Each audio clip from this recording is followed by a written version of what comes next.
Министерството за образование и наука и годинава донесе одлука дека учениците кои што од основно образование излегуваат од специјални паралелки за деца со посебни потреби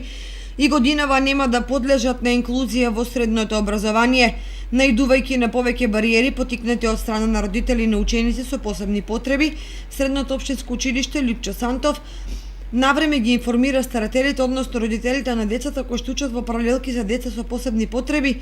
дека доколку не се инклузирани во редовната настава од основното образование, нема да можат ниту во средно да бидат инклузирани, односно прифатени и примени. А оние ученици кои што веќе се инклузирани во редовната настава од основно образование,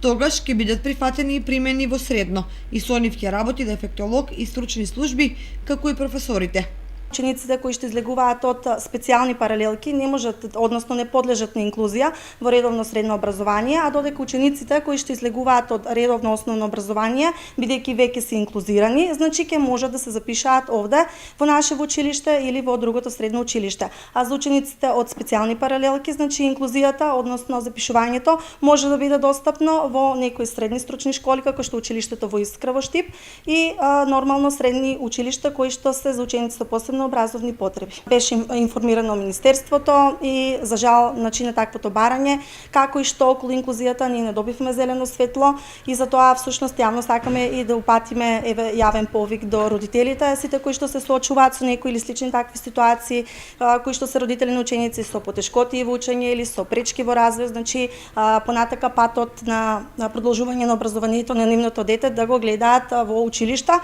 кои што ќе бидат сообразени според нивните потенцијални можности и способности. Изминатата година ово училиште има инклузирано вкупно 4 ученика што се со наот и мислење, 4 хронично болни ученици